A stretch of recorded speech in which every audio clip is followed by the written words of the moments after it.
Elazar. Today, someone like that, we will call him Eli in Israel. What's up, Eli? Eli. What was his specialty? He was a humanizer.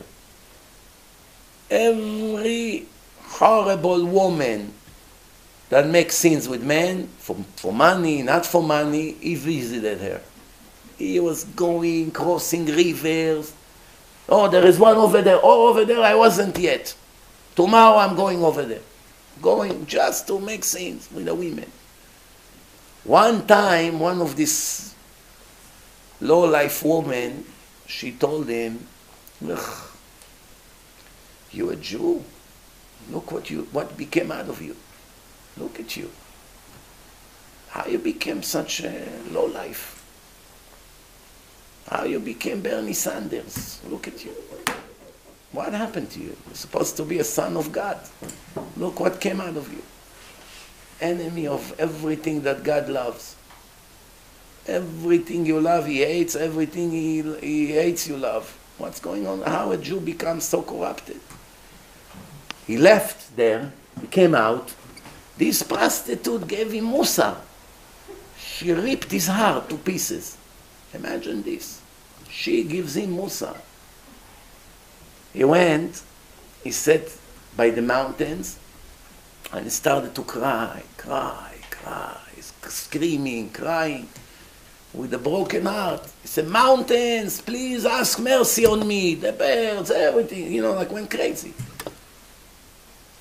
He cried so bad until he died from crying, from a broken heart. I don't think it ever happened in history, such thing. A person would cry out of regret that he's so wicked, and he was so ashamed, and he regret everything he have done. So he was crying with such a broken heart, asking God to forgive him, until he died from crying. Imagine, maybe he got a heart attack. Who knows what happened to him? The Gemara say, that second there was an announcement in the court of heaven, Rabbi, Elazar ben Dordaya is welcome to heaven, to life of eternity. What is it? Rabbi Elazar ben Dordaya. One time he didn't open Gemara in his life. Every day was making sins with all these goyot over there. How all of a sudden he became a rabbi? You want to forgive him? You want to say that he got saved from hell? Okay, there's ways to say it. But why next thing you make him a Rebbe? What's going on? From the worst despicable Jew, he became all of a sudden a Rebbe? In a minute? In an hour? In 5 hours? Whatever that took? The answer is, the level of repentance that he made was really extraordinary. If we cry, most likely we won't die. Most of the crying we did in our life was for selfish personal reasons, not for regret and repenting against what we have done. When we cry, even on Yom Kippur, when we cry, do we really cry from shame? How we were so ungrateful to God and make so many millions of sins this past year? Nah. We cry because we know that we paid the price and we lost our parnasah and we lost our marriage and we lost a child, or who knows what happened, everyone with his problems. So it's a mixture of crying about my suffering, about my situation, knowing in the back of my mind that the reason I'm so desperate and so buried in so many problems is because of all these horrible things I've done. So when I cry about my sins, it's not that I regret that I made them. I regret that I got punished for them. That's really what we're crying for, if we're really honest with ourselves. Why? Because if God would come that second and say to you, "Dear Moshe, I like you. Don't worry. This year, you can continue as what you've done. I'm giving you this free pass. Take it. You're never going to get another punishment from now on. Here. Take it. That's it. Here. It's my signature. Stamp. No more cancer, no more kids in drugs, no more problems in a marriage, no more your partner steal millions from you, no more FBI investigation, no more drug addictions, no more depression, no more panic attacks, no more high sugar, no more surgeries, no more court cases, no more lousy neighbors with his dogs all day making you crazy. None of these things. You are free from it. And Sleepy Joe will be a president. So you can be a happy resident. That second, would you be able to continue to cry about your sins? Or will you go out of the room smiley and happy? Huh? Right away you grab your phone. So what are you doing, Moshe? It's Yom Kippur. You don't know who I am. You don't know who you're talking to. Shh. Don't give me Musar. Hey, what's up, brother? Whoa, it's still Yom Kippur in America. Why are you calling me? Don't worry, I have to tell you what happened. I couldn't wait 7 hours. Tomorrow he's going to make a press conference. Wow, he already walks around. Hey, you, who are you? You're Rosh Yeshiva here? Get out of here. I'm the new Rosh Yeshiva here. You don't know who I am. It will be 100 times worse than the past year. And one thing for sure, next Yom Kippur you won't even come to cry. Here's a ticket. True or false? 100% true. So why we are crying? Not because we are ashamed. Not because we regret for doing what Hashem told us not to do. We upset and regret because we know, no matter how liberal and modern we are, and no matter how many times we criticize the speakers that say the truth, that we are paying for our sins and we're being punished, they get angry when they hear it. But all of them know he's right. There's not one Jew in the world that thinks that the Holocaust was a prize. Everybody knows it was a punishment. They deceive, they lie, they say we don't know, God doesn't punish, baloney, enough with your nonsense. There's not one person in the world that thinks that it was such a gift. And if someone would think that it's a gift, put him in a mental institution because it's not normal. Everybody knows we got punished. For what? We can argue. There's millions of possibilities. But for sure it wasn't a prize. So the idea is the same thing about our personal life. You look at the way your kids turn. This one divorced, this one is a drug addict, this one is depressed all day, this one waking up at 12. And you already want to take me already from this miserable life. So when you come to Yom Kippur and you cry about your situation and you know that your sins brought you to here. So you really is a mixture of crying a little bit for your sin, but most of the crying is for the way that you're thinking, how do I come out of this mess? That's really the crying is. I remember in 2008, 12 years ago, there was one very big, famous billionaire, tycoon of real estate. He's also very generous, he gives a lot of charity. One of my students used to live in his house temporarily. The yeshiva was close to this billionaire's house, and he was sleeping there in one of the rooms. And Yom Kippur they prayed together. But there was already few Yom Kippur that he prayed with these billionaires. Few. But in 2008, when everything crashed, you remember what happened? All the banks went bankrupt, real estate crashed 40, 50%. People lost tens of millions, hundreds of millions of dollars. People basically lost 30 years of efforts in 1 year. So he came to me after Yom Kippur, that boy. He said to me, I never saw this billionaire in my entire life crying like this, non-stop, like he cried this Yom Kippur. You had to see how he was crying. Why was he crying? He lost tens of millions of dollars that year. Another year like this, and he's going to be homeless. With all his fancy name. He got very nervous. Why the previous years he didn't cry like that? There was no reason to cry. Why you don't cry like this for your sins? Because we're not in this level. When did he cry? For the year that he lost almost all his wealth. And since then until now, he's only smiling. Because he's a lot wealthier than before. With this all, maybe now Corona, maybe it's a new thing now. We'll see this Yom Kippur what's going to happen. But in general, you get the point. The point is that most of our crying is for selfish reason. But this Rabbi Elazar ben Dordaya, his crying was not for selfish reason. He didn't care about the situation. He actually realized all the sins he's made.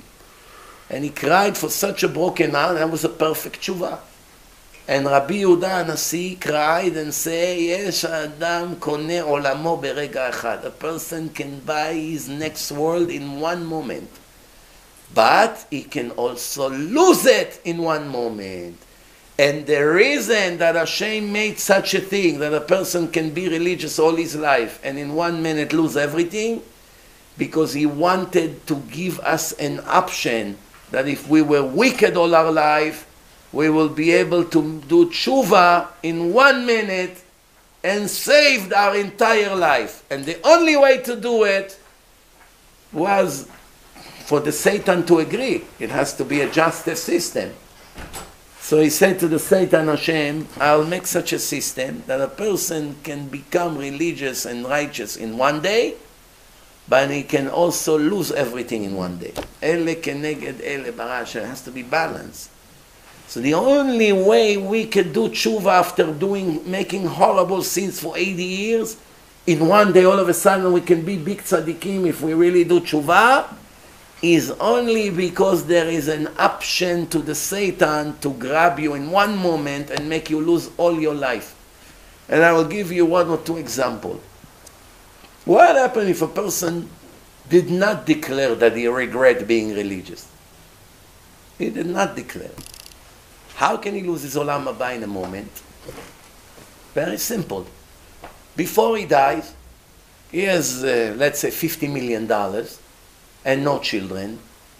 He writes the check to a donation to a specific organization.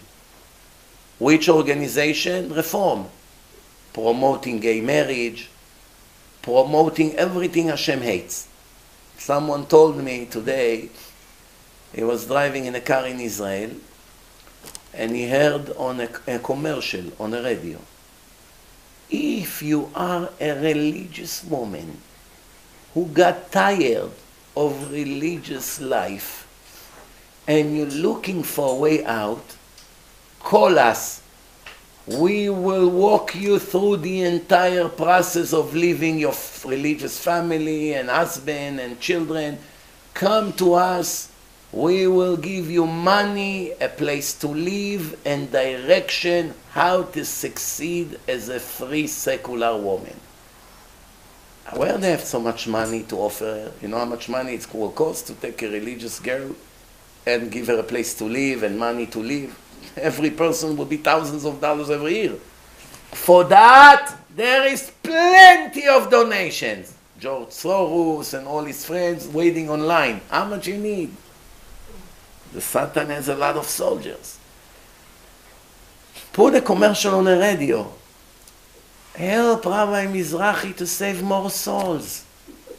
We need to take people out, pay their debt, bring them to yeshiva, help them for a year to survive, relocate their family to a religious neighborhood.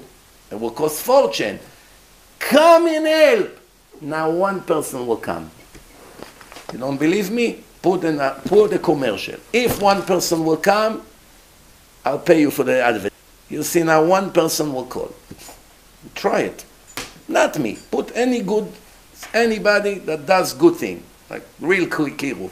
Help that person to save more souls. Nobody will come. But for the Satan, people wait online, fighting who should give them money. And they hunt naive girls, and then all of a sudden they run away. This guy comes home, you see, well, what happened? That's what they do. It happens all the time. So now, if a person leaves all his money to a horrible cause, that second he lost his olam haba, because it just shows who he is. That's who you give all your money, that you save all your life to people that will fight against God? In 1 minute you lose everything. Or the other way around. Let's say you are not so righteous, not so religious, but before you die you had $50 million and you wrote, I want to give this to Rabbi such and such and to use it only to save souls or to put boys in yeshivot or kids that their family cannot afford yeshiva, to pay for their tuition, only for that. In 1 second you bought yourself billions of mitzvot for the next year. In 1 second.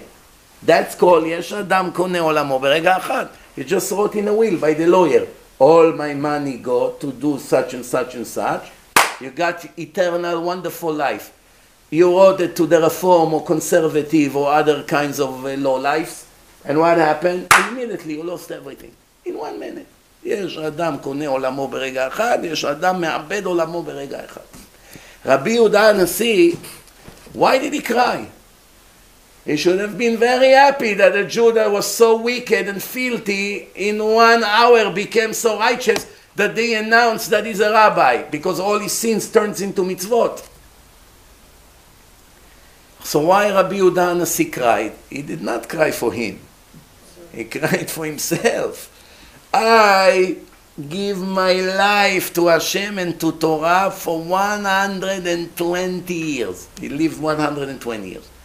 And if you ask me if I know for sure that I go to heaven, I have no idea. Maybe yes, maybe not. I'm shaking. I don't know. Only Hashem knows. So he already got it in 1 day. And I have to work 120 years non-stop, hoping to get there. How can I not cry? It's a very good reason to cry. So back to our question. Why Yaakov Avinu is afraid of Esav? Something here doesn't add up. What is this? First of all, don't forget that Yaakov was strong just as much as Esav. If they were going to a fist fight, believe me, one was Kung Fu, the other one was Jiu-Jitsu. Meaning Yaakov was very strong. All the shepherds could not move the stone from the well. Yaakov with one hand moved it. That means it was very powerful. It wasn't, like this skinny Bachurei Yeshiva, you go like this, and he fall on the floor. Get up. Don't make wings here. Very skinny, doesn't eat, all day he learns. Torah matishat adam. The Torah makes a person very weak. Yaakov was very strong, very powerful. So what is he afraid of? Esau's going to give him a punch, give him another punch, you can kill him. It's not going to end bad for you, good for Esau. No matter how you look at it, something here doesn't add up. The Mashgiach Rav Chetzkel Levinson say, from Yaakov you have to learn. He's righteous, yes. He's from a royal family, yes. He has Chut Avot, yes. He suffered non-stop in his life, full of suffering. Hashem gave him a personal guarantee, I'm with you, I'm watching you, you okay, you have nothing to be afraid of, yes. And what is he doing? The Gemara says he was shaking. Why? Maybe I made a sin that turned everything around against me. Meaning righteous people live with constant fear that the next sin I will do will turn my status from righteous to wicked. Just like the Rambam writes. Every person has to look at himself as he is 50-50. He is going to make a sin, will turn his scale to the negative side, and the whole world was 50-50. So now the whole world went to a negative side. So that sin that he just made turned him to negative and turned the entire world to negative. If he just committed a mitzvah, a good deed, he turned the scale to the positive side and turned the entire world to the positive side. Meaning that mitzvah that you did actually now potentially saved the entire world. And that's how Yaakov Avinu lived. When Hashem spoke to me, maybe I had at least one mitzvah more than the amount of sins that I have. So I was on a positive status. But since then it's been few days, maybe I've done few bad things and it turns into the negative, and all these promises are conditional. I messed up, and Hashem will take back what He promised. Beautiful answer, but we still have one problem with that. We know, the Rambam writes, that when a prophet gives a prophecy, if the prophecy is bad, it doesn't have to happen. The day of the prophecy came, if the prophet say, on the 15 days of Shvat, there will be a massive hurricane that will knock down hundreds of buildings in the city as a punishment of all the wicked people that lives there.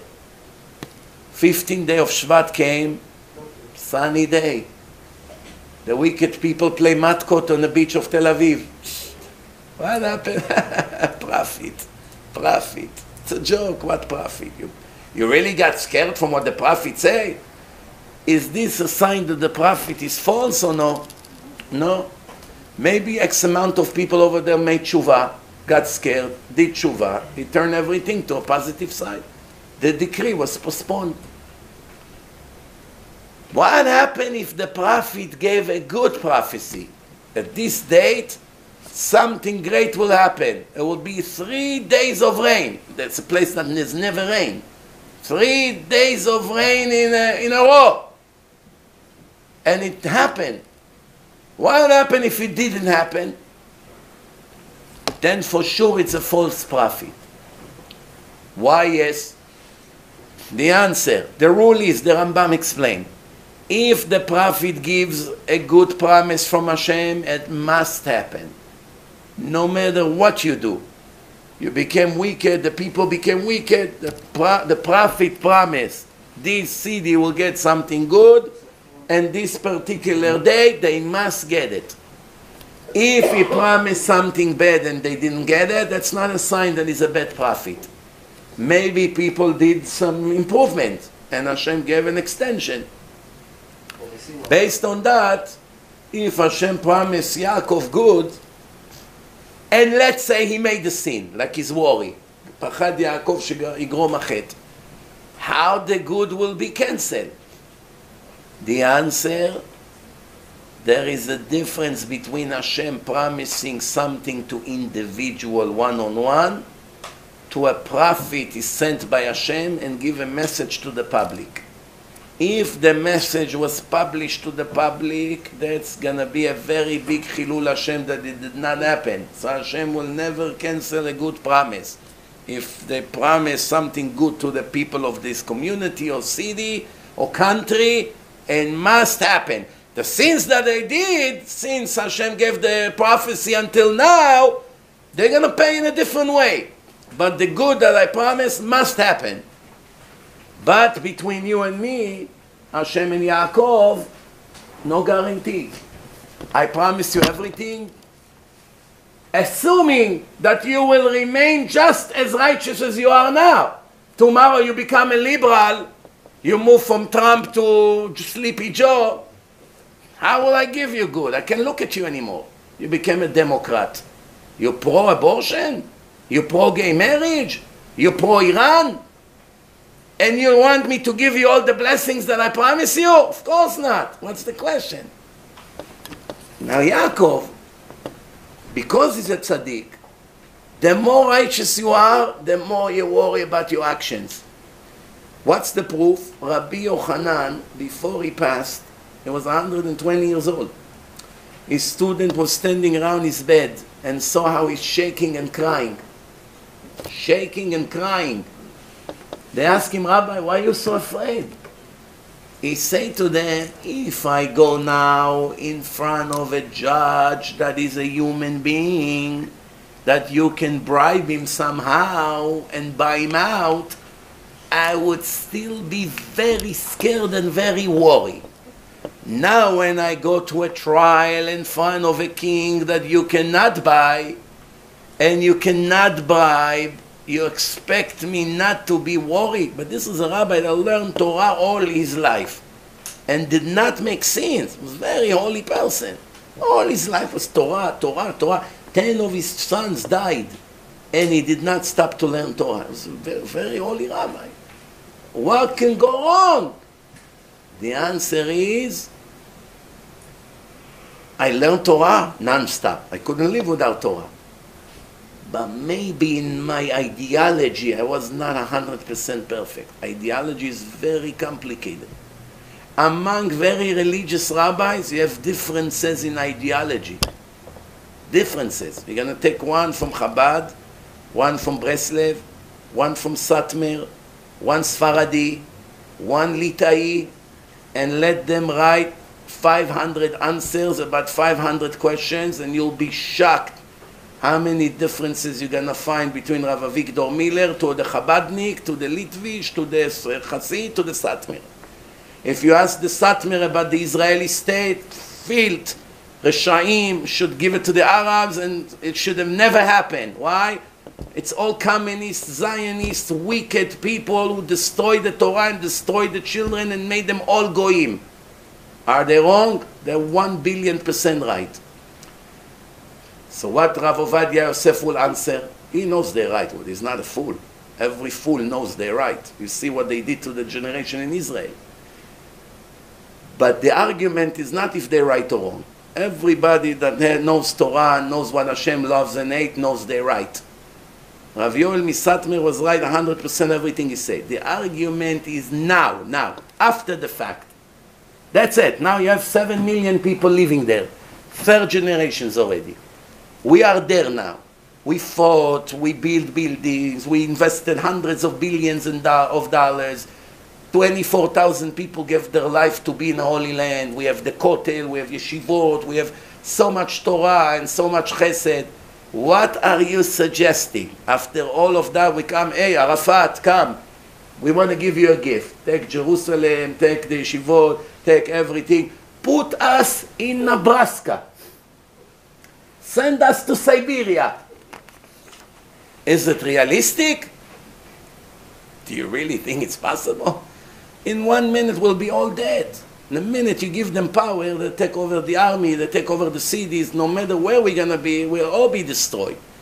Spiritually, it may get even worse. At least in Israel you have a lot of Baalei Tshuva, a lot of yeshivot, a lot of CDs. There's a big war. But there's some Torah, there's synagogues everywhere. So the argument is not about if the Zionist Reshaim, they love Torah. Of course they didn't love Torah. Of course they hated religion. Of course they were the enemies of Hashem. And of course they murdered hundreds of thousands of neshamot. We are their victims. We, the people who grew up in Israel, we are their victims. All these communist Reshaim. Until today they're not stopping. You see how they talk in the Knesset, in the government. The argument is now, what's next? What's next? I gave once a Hasid Satmar a mashal, and he's agreed with me, at least partially. I told him, we both agree that those people were very big, wicked people, right? But let me ask you a question. Let's say there is a Satmar Hasid. He comes to the Rebbe now. He said to the Rebbe, I want to open a pawn shop in Harlem. People come, I give them loans, I take collateral. I want to open a pawn shop in 125th Street in Harlem, the heart of Harlem. And my friend has something similar in another area. He makes very good living. I'm tired of living from food stamps. Enough. I want to support my 10 children with dignity. I have $200,000 that I saved after working for 20 years. I want to put it into that store, buy some merchandise, and go into business. The Rebbe say to him, and what's going to be about your soul? What are you going to do in Harlem? Do you have a shul there? Do you have minyanim over there? Do you have righteous people coming in and speaking some nice divrei Torah? Who are you going to be around? Now one kosher Jew is not there. You don't have the atmosphere that a Jew that wants to be connected to Hashem will have.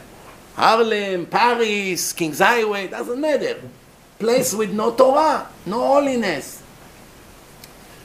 So the Hasid heard what the Rebbe said as a recommendation. He anyway went and opened now the business.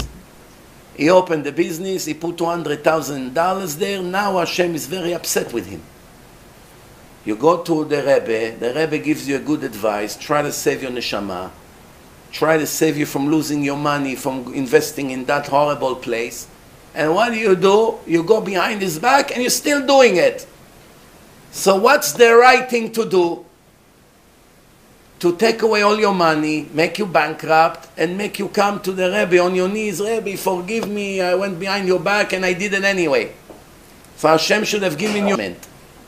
The problem that Hashem has now, it doesn't only look at you, you fool. What about your wife? What about your 10 children who learns in Talmudei Torah and you have to pay tuitions for them? What about your father and mother? What about all your brothers and sisters? There's already more than 50 people that will be devastated if that's what's going to happen to you.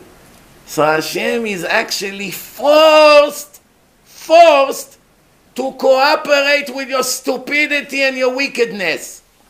Why? For the sake of your children. And that's exactly what happened in the state of Israel. These Zionist, communist, Reshaim, haters of Torah and Judaism, decided to become British and Americans and Germans and go into a war and start a war with the Arabs because we take Israel one way or the other, and they did. And Hashem made them a big miracle. Six-Day War, it's the biggest miracle in the history of wars. Even in the Torah, when you read about wars, you didn't have such miracle. Besides Avraham Avinu went to fight with the kings, yes. But war, when we occupied Israel, it took 14 years. 14 years to divide the land. 7 years to fight the Goyim, and 7 years to divide the land. When we went to fight the Greeks, Yehuda Maccabi, 20 years it took. Not Six-Day War, 20 years. One Israeli pilot told me that he went to some American base in Long Island. And they were learning over there about a new plane, something like that. And the teacher over there was talking about this war and that war, and the World War I, World War II, all different kinds of battles. American pilot, German pilots, Russian pilots. And the Israeli pilot asked him, "Excuse me, you talked about every possible war, but the greatest war in the modern history, that the Israeli Air Force destroyed 7 Air Force of 7 Arab countries within hours, knocked down hundreds of their planes, destroyed them almost with no casualty. Something that is unheard of in history. You did not say a word about it. We are learning here about tactics of war in the Air Force. How you keep avoiding the Six-Day War?" Do you know what the guy answered him? The guy said, "I am here to teach reality, not God's miracles. You, the Jewish people, God makes miracles for you. Against all these Arabs, tiny country, all of a sudden you win, you destroyed 7 countries. Do you really think that that's what's going to happen to these pilots in their countries when they'll fight? I have to teach them the reality of flying. Not God's doing the job." So even that guy over there, the pilot, the American, I don't want to talk about the Six-Day War because you're not going to find any logic there. Everything there was God. Forget about it. Don't bring it up. That's what the Israeli pilot, when he came back from there, and he wasn't even religious, this pilot. But he was so impressed by the answer. So the question is, if God is so upset in this communist, this Reshaim, Ben Gurion and their friends, how did he help them again and again and again against these Arabs? How does he help us again and again and again with America? How did he put Trump in power 4 years? He helped us with Iran, with this, with that, with all kinds of things. How that when it looks that everything is about to go bad, a miracle happen and everything somehow turn around, and again and again. That's what I told this Hasid. Once you already bought the pawn shop and you're there, every day Hashem will send you customers and will help you from those who wants to rob you with a gun and plan how to shoot you. And they do all these things. Why? Because you left him no choice. Because he's not going to put your children in the hand of this because you're stupid. So now you brought 7 million Jews into Israel. There's two options. To say to the Zionists, you're wicked, you hate my Torah, you destroy the religion, you want to make everyone in Israel goyim, let you die in your own bloodshed. 7 million Jews would die in Israel, and that would be the end of it. Did we deserve it? Those who wicked and started all the kibbutzim, maybe yes. But the Moroccan Jews, what did they do? The Yemenites that came, what did they do? Some Hasidim that came later on, what did they have to do with the Zionists? They wanted to live in Holy Land. They found out Israel is a state. Let me go live in Bnei Brak. Let me live in Israel. So they all should die now? So the answer to the Satmar, with all my love to them, enough with this. There's no way to turn the wheel back. Now it's a new war. You have to fight the existing wicked people today that have no idea whatsoever what does it mean Zionism. Take an average Israeli in Israel. Ask him, מה זה ציונות? I give you anything you want if one of them will even know what it is. They don't even know what it means. Ask the Iranians what Zionism is, they all know. They know. Ask the Israelis today, 20 years old guys and girls in the street, תגיד לי, מה זה ציונות? No idea what you want from them. They have no idea. They're just wicked secular people. They raise them like goyim. They raise them to hate religion. There's nothing to do with those Zionists. Ben Gurion and his friends, they knew Judaism. They knew books. They knew a lot. But they chose to be wicked. But these Israelis who are born, or Americans that are born here in New York, and they make them reform, liberal, lefties, followers of Bernie Sanders, because they never heard in their life one word of Torah, one speech. What exactly they know from their life? What do they know? Like the Rambam writes about the Karaites, and the parents forced it on them, and they grew up like that, and there's nothing else they know. So the conclusion of what I say here, Rabotai, and Mamash time is running out soon, the conclusion is, today I'm righteous, it doesn't mean I'll be righteous tomorrow. Rabbi Yochanan was shaking. Then the student told him, if you're such a holy man, maybe you give us a blessing before you leave us. So he told them, I'm giving you a blessing that you fear God like you fear people. It looks like, what a blessing is this? If you come to your Rebbe, give me a blessing. I bless you that you fear Hashem like you fear the policeman who's looking who to give tickets when you don't have a mask. My Rebbe lost his mind. He's made very old. What is he giving me? It's a curse, it's not a blessing. Rebbe, give me a blessing. Tell me, be healthy, be Talmid Chacham, have great children, find great shidduch, live long life, be rich, something, no? I bless you. See that policeman over there who looks to give tickets? How are you afraid of him? No, excuse me, sir, give me one more chance. That you should fear Hashem like you fear him. One time when the police pull you over in the middle of the night with all the lights, they come with their hands on the gun.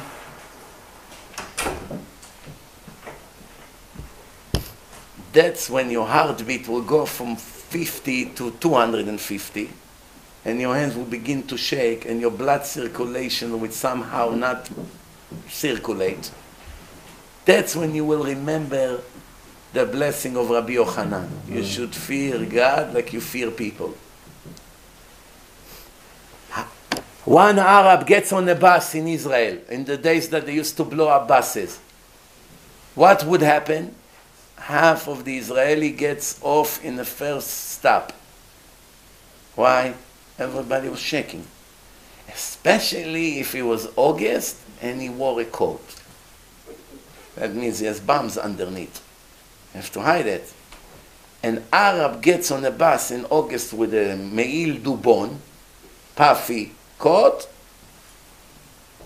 People will get a heart attack. People text, honey, I want you to know I loved you all my life. Why? I have 30 seconds. חילונים, שמע ישראל. מה, משה became חסיד? שמע ישראל, השם. Ahmed got on the bus, sitting. If you have bags, you know what paranoia they had in those days? That's how it was. No exaggeration. People will come, if they see, hey, you, what are you doing here? Imagine he begins to walk like this. Wow, bomb! Everybody scream. Just like now with the corona. Put your mask! You Democrat, right? Now one Republican will scream to you, put your mask! Everyone will scream, put your mask, Democrat. Bernie Sanders or Sleepy Joe? Make a survey, tell me if I'm right or wrong. After he screamed that you put your mask, tell him, you're right, sir, here, I put my mask. Can I ask you one favor? I'm curious. Who did you vote in the last election for? If one will tell you, Trump, come to me, I give you $100. How is that? Fair deal or no? But for everyone who will tell you, Sleepy Joe, you give me $10. You're taking the deal or no? How do I know? Because I already know how the wicked people are. They're wicked in everything. In everything. Lefty. Why lefty have to be pro-gay? You have lefty opinions when it comes to politics. You're communist. But why are you pro-gay? It's two different things. Somehow they're all pro-gay. If you're a socialist communist, why are you pro-abortion? Why you want to murder babies? Why doesn't have to do one thing with the other? You want to take from the rich and give to the poor, fine. But why are you pro-abortion? Because once you're wicked, Hashem puts you in the hand of the Satan and he occupies every inch of you. It's very interesting. It's unbelievable. You can see how the world is dividing now to two sides and the distance between them is growing by the minute. And that's exactly a prophecy in the Gemara 2,000 years ago. Social distancing, exactly. I'm a little bit confused about Zionists, because only a little bit? No, but I need to tell you why. I grew up hearing that Golda, for example, Golda and the Ben-Gurion were really heroes and people really look up to them. Sure. Half of the Jews in the world grew up thinking they are heroes. So why is it then that I really recognize that what you said about the kibbutz is correct, and because I had to check myself. But I grew up really believing that the generation of Ben-Gurion and Golda and the Zionists did the greatest thing in 2,000 years. So what did they do great? What did they teach you that they do great? Created the opportunity for Jews to go home. Okay, so first of all, that's right there a lie. Now, next time when someone comes and tell you Ben-Gurion and Golda shaped Israel and made Israel into a state that we can go home, tell them enough with these lies. Who made Israel a state? Hasidim Jews from Europe in 1880. The Aliyah Rishona, the first immigration to Israel, 1880, 140 years ago. That's 70 years before Israel became a state, 70 years before. Okay, in 1880, there was a bunch of, you can call it crazy, you can call it optimistic, you can call it believers, call it whatever you want. Bunch of Ashkenazim from Europe. I'll tell you their names, you can Google it. Yoel Moshe Salomon, Zerach Baranet. Just put those two names and you're going to see a group of religious, all of them black hats, beards, and peot. Black and white, like Hasidim dress. You see their pictures on Google. They came to Israel. Vilna Gaon, yes, it's 200 years ago, but they did not form cities. They came, they had a little place, and they lived there. I'm talking about those who actually bought all the swamps and hired the Arabs to plant eucalyptus trees and dried all the swamps and kicked away the malaria. People were dying there. Nobody wanted to live in Israel. Israel was all swamps and malaria. And the Arabs that were there, they owned some land, but the land had no value. This bottle of water was more valuable than an acre of land in Tel Aviv. You see this $2 bottle? If you would ask a person, what would you like? 1 acre in the heart of Tel Aviv with swamps and malaria and people are dying every day, or a clean bottle of water, he will grab the bottle of water. The property today worth hundreds of millions of dollars there. Each acre in Tel Aviv is hundreds of millions of dollars. But in 1880, it was a death sentence. So these Ashkenazim, religious, very ultra-religious, they came to Israel, they started to buy property, and they hired the Arabs, they gave them some money. The Arabs planted trees, and the trees drank all the water and dried all the land. After they dried the land, these Ashkenazim from Europe, they started to build cities. Petach Tikva, Rishon LeZion, Rosh Pina. They made 32 cities, 5 major ones, but 32 settlements. And that's the beginning of Israel. Later on, 1917, came the second wave of immigration. All the Russian and Polish wicked, communist, Zionist, nothing about them is Zionist. The word Zion, it comes from the Torah, Zion, from the words of the prophets.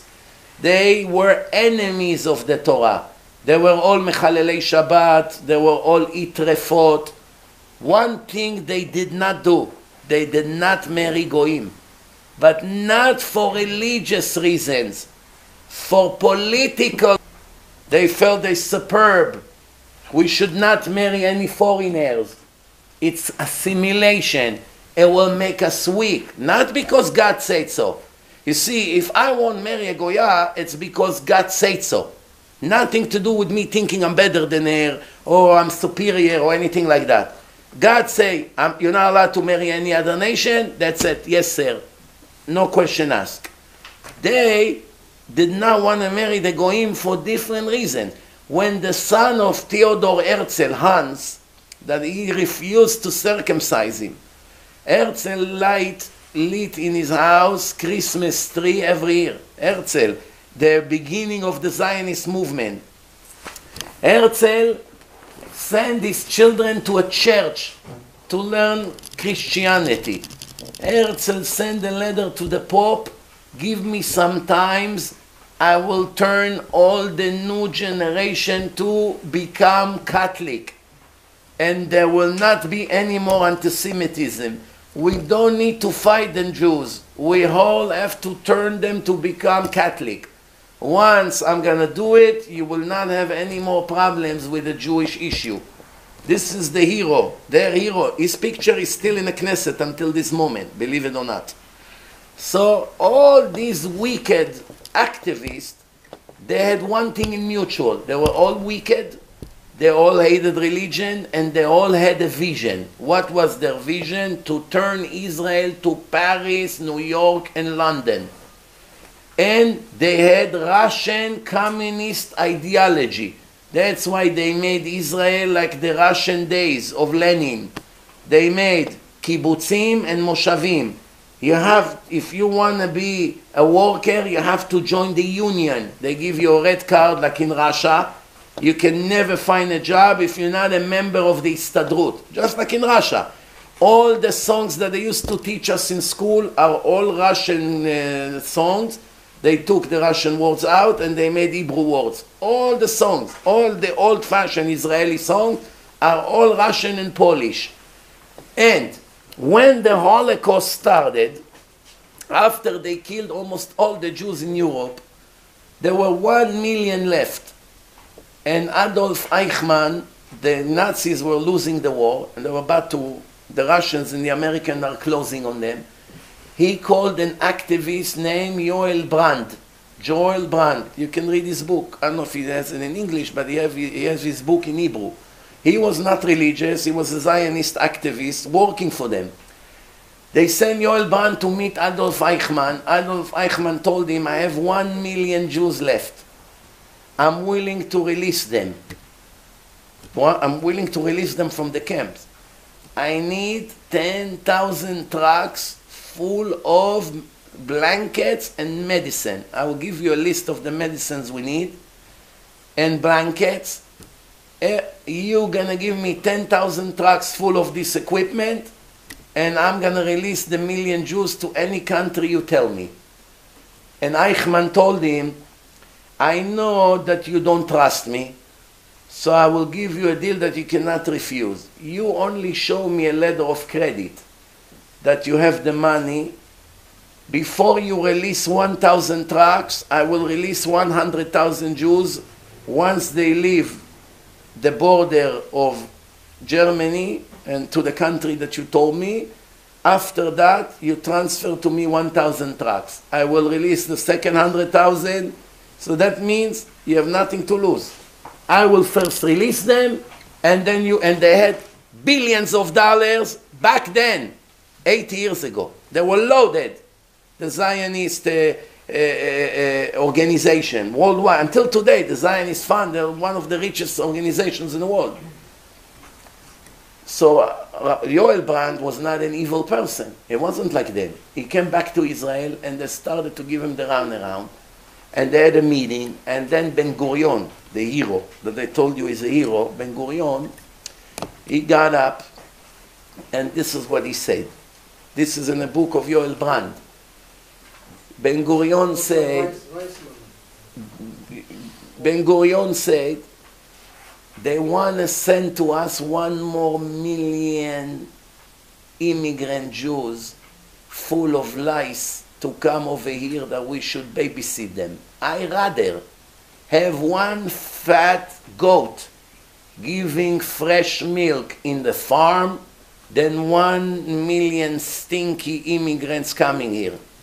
And he let Eichmann kill 1 million Jews. Do you know how they did it? Yoel Brand told them, if you're not going to release the money and let those Jews get out of the camps, I will publish to the whole world what you did. So they saw he's a leech. He doesn't let go. They told him, don't worry, we found someone that will give you the money. He's in Egypt. Go to Egypt. They sent him to Egypt. First he went to Turkey, then he came back, then sent him to Egypt. When he arrived to Egypt, they notified the Egyptians that a Jewish spy just is entering their land. They put him 60 days in prison, investigating him with tortures. And he said that his biggest torture was knowing that every day they murder 12,000 Jews every day while he's screaming and nobody hears. They kept him in jail until Eichmann and Hitler finished to kill all these last 1,000,000 Jews, and then they released him and he published his book, and not 1 person showed up to his funeral. They put him on a ban.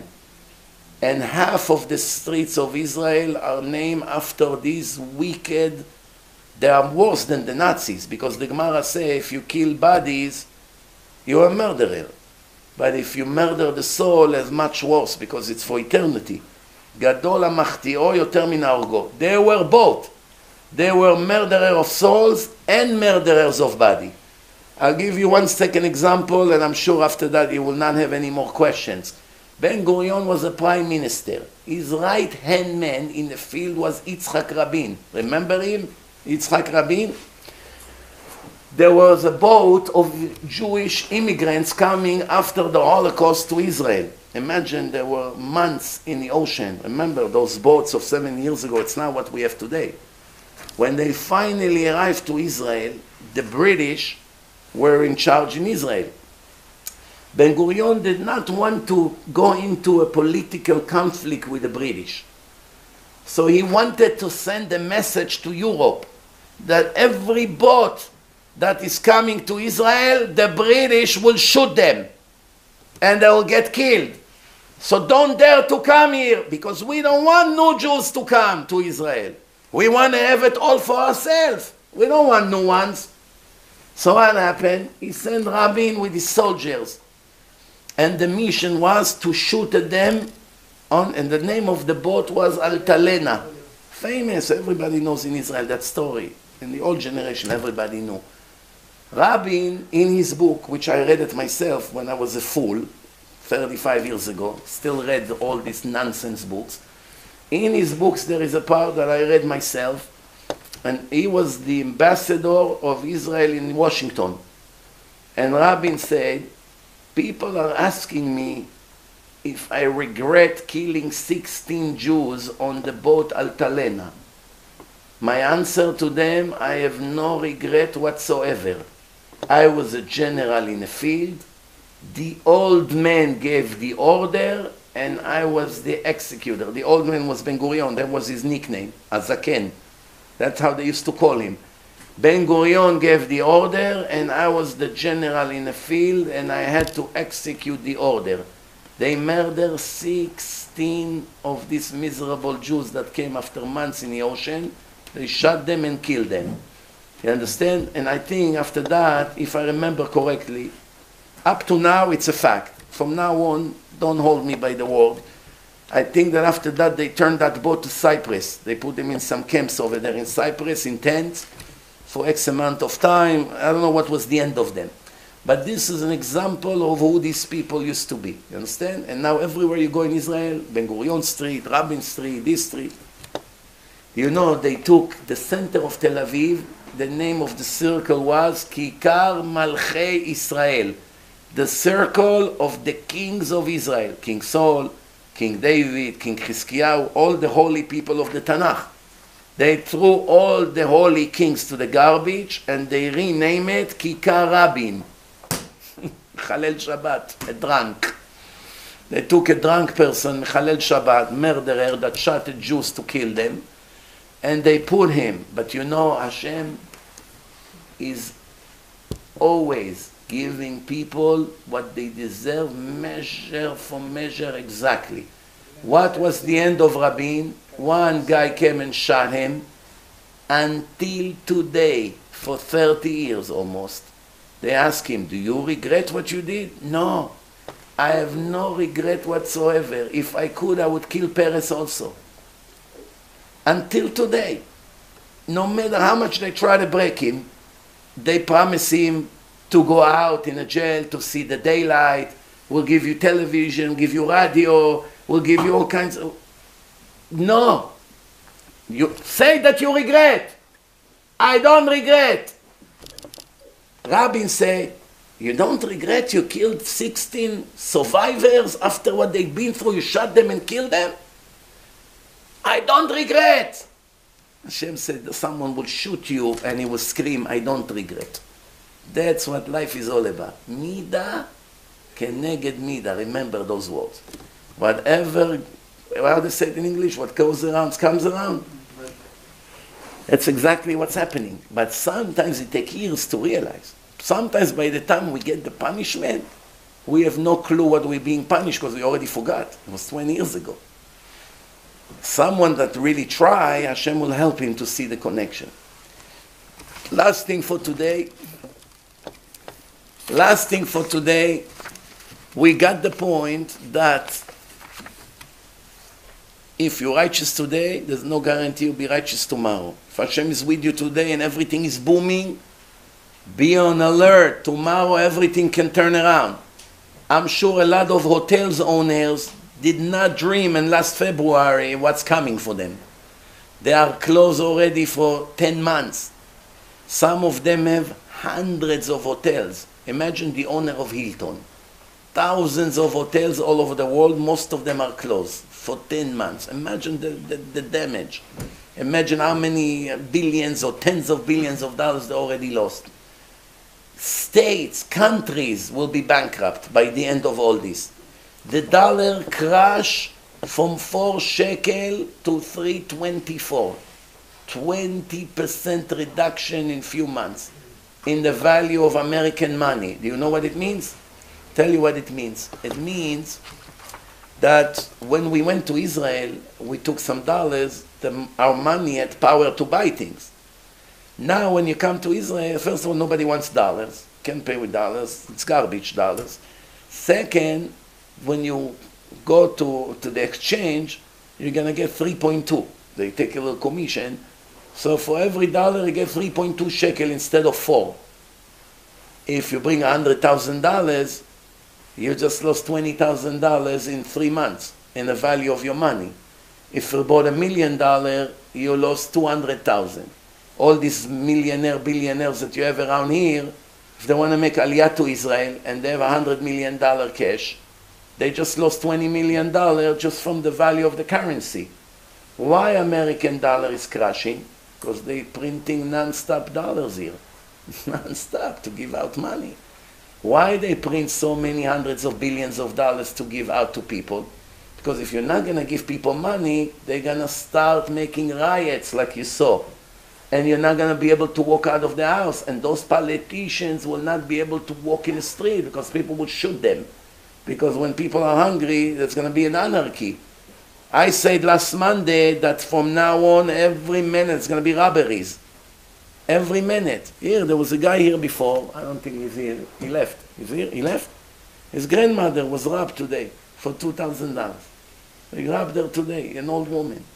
And there was a camera that was in a business there that actually saw. They covered themselves with a hat, everything. $2,000 from an old woman. They come with a gun, stick it to the thing with a gun, give me what you have, don't make a beep. They take everything, take off your watch, take off your phone, give them everything cash. That's why I say to people, leave some cash in your pocket. Not a lot, $30, $40, and one credit card. Don't put 10.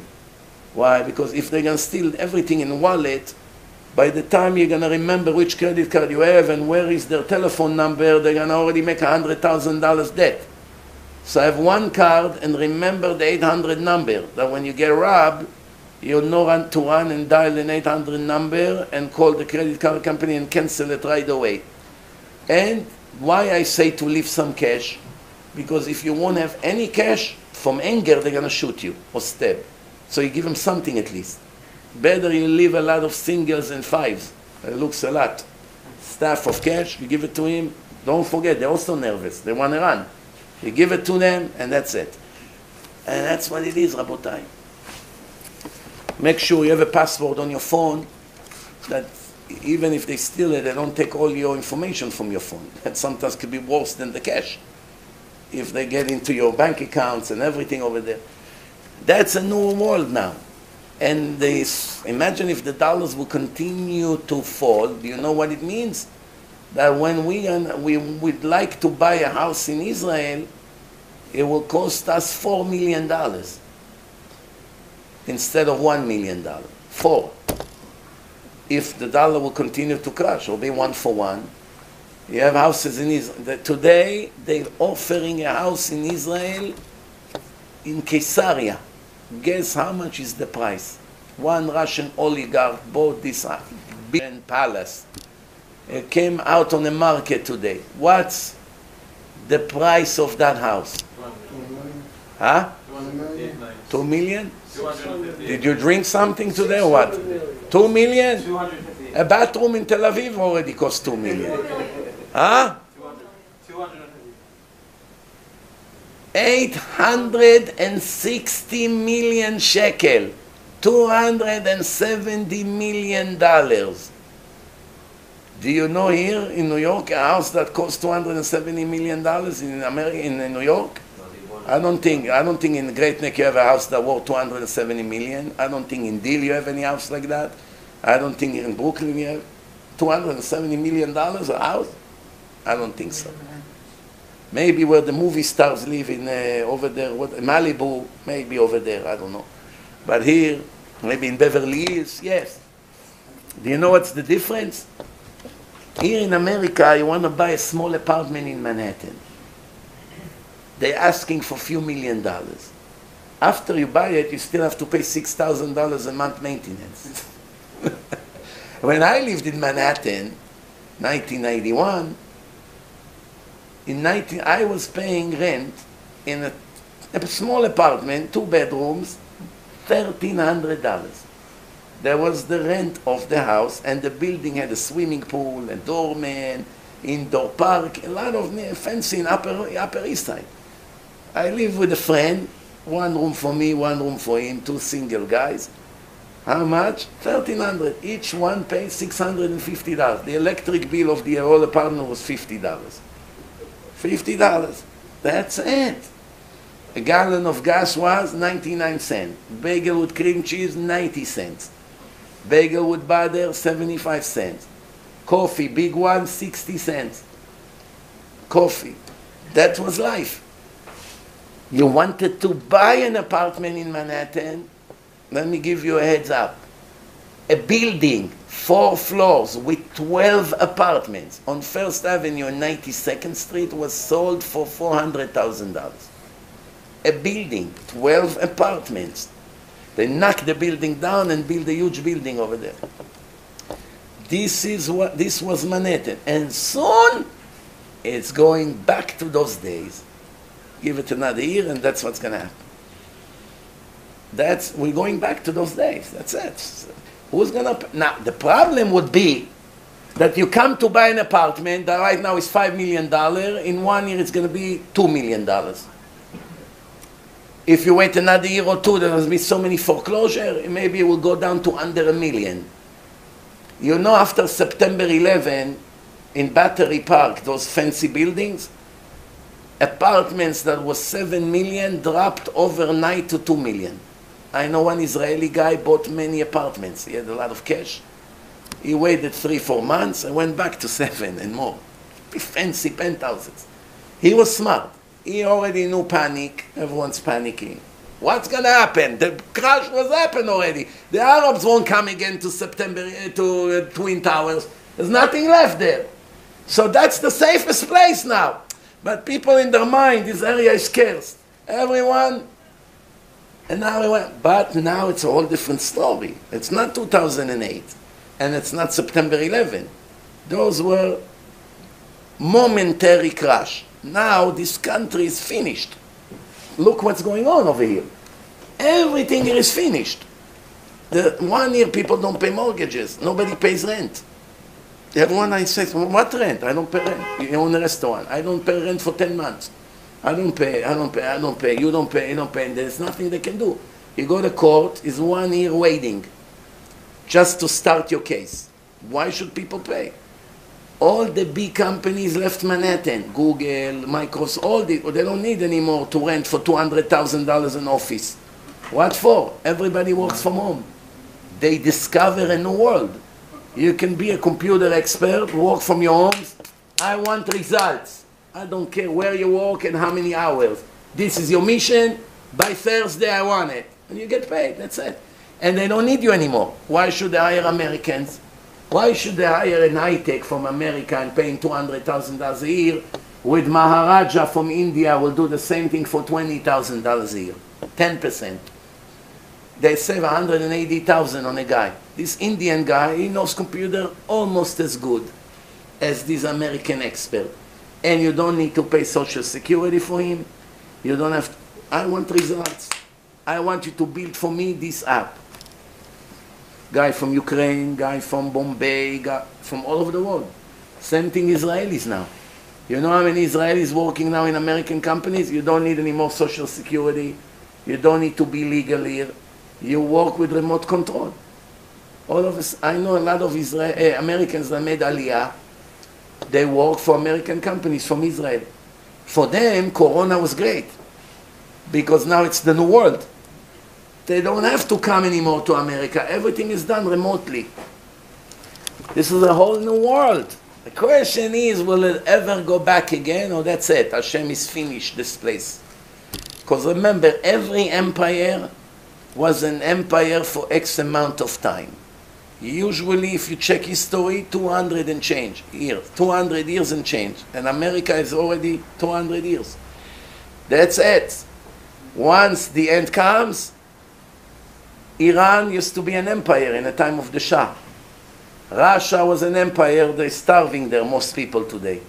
Germany was an empire, it's a regular country now. The Greeks used to be an empire, they bankrupt small tiny country. Spain used to be a massive empire. They're bankrupt, they're begging people to come and take a Spanish passport that should pay $5,000. You know, Spain and Portugal, they both bankrupt. Philistines are not exist. England used to be occupied half of the world. Who is England?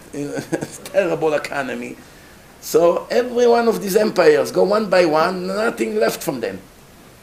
Same thing America. Now I want to remind you something, and we'll finish right here. Why empire rise and collapse? Every once in a while, new empire dominate the world. it all connects to the Jews. The Jews run the show in the world, not because they want, because that's what God wants. And it's written in the Torah that the non-Jews admit that is the word of God. If they didn't admit, what's the proof?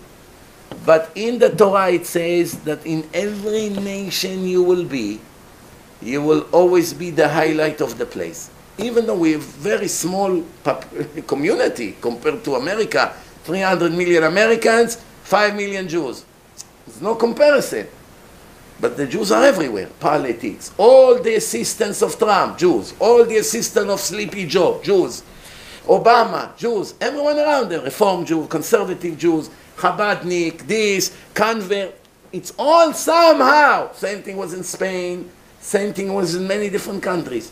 When the country hosts the Jews, and the Jews live in that country with freedom, God bless this place thanks to the Jews there.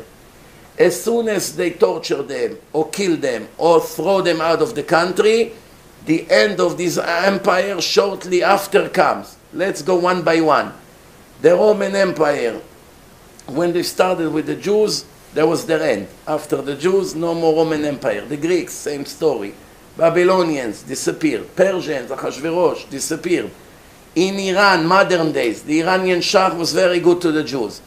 Iran was the fourth powerful country in the world in his time. After Russia, America, I think Germany, Iran is paradise. So wealthy, selling oil, controlling the market. Iran was an empire 30 years ago. They kicked all the Jews ran away when Khomeini came. They went back in time 1,000 years. There's nobody else want to eat there. The end of Iran came. Germany, they killed the Jews. They used to be a massive empire. They stayed a small country now, nothing special. Spain, same thing. The Jews were in power. They did the Spanish Inquisition. Spain and Portugal, nothing is left from them. Russia, there were many hundreds of thousands of Jews there. Russia was a very powerful empire. Everyone was checking from them. The Jews left Russia. The USSR collapsed. Now the Jews gonna run away from America. Most of them assimilated, so they'll become goyim already, their children. So they have nothing to wear because they're not Jewish. But those who are still religious, they will all get up. Within a year or 2 or 5, we'll all have to run away from here. Once we will leave this place, Hashem will bury America. That's what's going to happen. Not because I'm some kind of a prophet. I'm not giving you any prophecies here. I'm just describing to you a divine formula. The chosen people, where they're going to live, and you be good to them and nice to them, I will bless you from the place. The Torah has a source for it. Paro had a minister, Potiphar. He was one of the most powerful people in the world, Potiphar. Paro is the king of the world. Egypt is the empire of the world. And Potiphar is one of the members of the government. Yosef, the tzaddik, 17 years old, is sold to Egypt and arrived to the house of Potiphar to become a servant. The next verse in the Torah, from the minute the Jew entered the house of this minister Goy, Hashem blessed the Goy in everything he touched. It's a verse in a divine book. So if you ask sources, that's your source. The Jew walked into the house, he became a super blessed minister. Why? Because Hashem wanted the Goyim to see that they have incentive to be nice to the Jews. Unfortunately, they're not getting it. Some of them do get it. Most of them don't get it. So they take their anger on the Jews. They force them to leave. They force them to suffer. And either they kill them or they run away. And the Goyim pay the price. The Gemara say, the Goyim destroyed Bet HaMikdash, the temple, and they don't know what they destroyed. Because in Bet HaMikdash, the Jews would sacrifice on Sukkot 70 cows, each cow for another nation. And praying for the Goyim. The Jews were praying for all the nations in the world to have peace, prosperity, success. The Goyim came and destroyed the place that the blessing comes to them. Why? Ignorance, stupidity, whatever you want to call it. And there's hundreds of examples like this. Once Yitzchak came and he lived among Avimelech, right away they told him, oh, since you came here, you became greater than all of us. You see the blessing of Hashem in everywhere you go. But at least we know one thing. Somebody runs the show. So whenever we get upset and we get disappointed and Trump lost and Sleepy Joe took over and another anti-Semite is taking over and the Democratic Party becomes more Muslim and more anti-Semite and we all becoming upset, we forget for a minute that it's all a divine plan. Before Haman was hung on a tree with all his mates, Haman had more than 200 sons, but only 10 of them were hung. The 10 anti-Semite ones. The other sons were not hating Jews. Hitler, if he had 200 kids, not necessarily all of them are Nazis hating Jews. Some of them don't hate. Same thing by a son of the head of the Hamas is pro-Israel. You know, he gives speeches. How terrible is the Hamas and how they murder Jews and how he loved the Jews. He came out of the Hamas and he's pro-Jews. Haman prepared a tree, 50 amot, 75 feet. That was the size of the tree. To hang Mordechai. Mordechai was the chief rabbi of the world. He was in the Sanhedrin. He was a prophet. He prepared it. In one moment before the king gave him the ring, you are the strongest person in the world. And you have my ring and my stamp to kill all Jews in 127 countries. And he already sent letters. And he already set up a date. Everything was ready for the date that the Goyim will do riots and kill all Jews. And take away all their property. Imagine how they were counting the minutes. All the anti-Semites in 127. Wow, it's soon Adar. Wow, another month. 29 days. This Jew is mine. No, he's mine. No, you take this Jew. Imagine. Because this Jew has a house and this one has a business. And the Haman wrote, everyone can do whatever they want to the Jews. Take away, kill them. No punishment. You have pardon from the government. So imagine how disappointed they were when there was another letter sent that the first decree is cancelled. And what happened? The tree that he prepared for the Jews, they hung him over there, and the Jews killed 75,500 anti-Semite Nazis in Persia of those days. Imagine a day before how the Jews were depressed, everyone was fasting. It was Leila Seder. Passover night. Instead of doing Leila Seder, the Jews sat in the center of Shushan wearing sacks, fasting for 3 days and reading Tehillim, crying to Hashem. That moment, it was a horrible moment in history. All the children, everybody else, everybody sits in town, everyone is depressed. In few days we're going to die. All our property will be destroyed. Imagine how terrible it was. And a minute later, v'nafochu. Everything turned around 180 degrees. Not only that, they took over everywhere. And the Jews became the leaders again of the whole world. Same thing now. We cry for this, we cry for that. We are in the middle of the movie. In the middle of the movie, it looks like the good actor is about to die. His wife is about to die. She was kidnapped. Wow, they already say she's dead. All of a sudden, she's showing up. What? No, they didn't really kill me. They missed that. Oh, all of a sudden, I was upset for 45 minutes for nothing. Why? Because you thought, when I go to Israel, I see my mother sits in the living room watching this Turkish, what do you call it? Nobel, soap opera, whatever you call it. And they are very sad. For whatever reason, these Turkish people, they like to depress you. So she sits like this. What happened? Ahmed and Fatma, such a nice couple, but look what happened. Fatma, they took her, they kidnapped her. I said, but why are you crying? My heart breaks. Why your heart breaks? They're such a nice couple, they had such good marriage. Why this evil person had to steal her and he gave her to her son and the son is a bad person?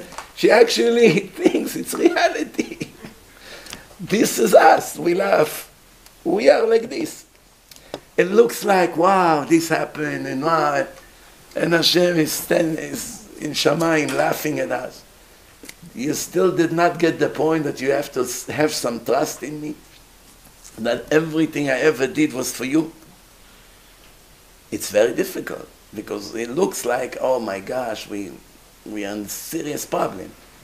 But when the end comes, there is one verse in the end. What is it? Az imales chok pinu, ulshonenu rina. When the salvation will come, then our mouth will not stop laughing, and our tongue will not stop singing to Hashem from happiness. So we know the end. We just don't know when it will be. That's it. But we know for sure how it will be.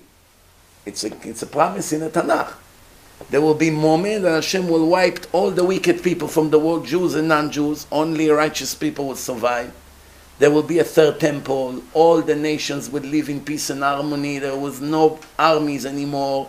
No one will be sick. Nobody dies anymore. No more babies born. No more reincarnation. No more death. No more sicknesses.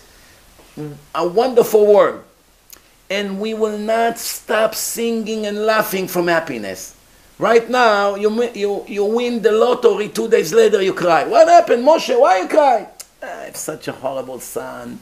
My mother-in-law, my father-in-law. There's so many problems that even the lottery did not make you a happy person. There's so many other issues. There is no peace of mind. This and that, and lawsuit, and neighbor, and that, and the son, and the daughter, and the grandfather. So many problems. And cancer, and this, and that, and corona, and masks. You can't get married. You have to go to Dubai to get married. The Iranian plan to bomb the wedding. Ooh, so much stress.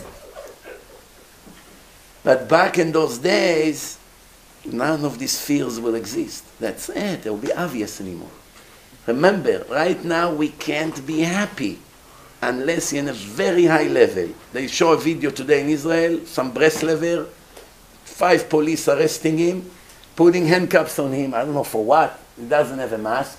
So they try to close the handcuffs on his hand, and he's dancing.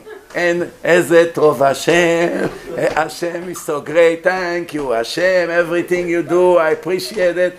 And these 5 Israeli wicked standing over there looking at him, they want to choke him to death. You know, like they're dying to kill him, but they can't. There's someone always filming. You understand? And he's dancing. I know it's all for my good. Thank you, I appreciate it.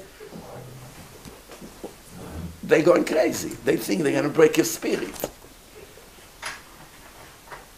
אז ימלא שחוק פינו ולשוננו נרינה. ברוך אדוני לעולם, אמן ואמן.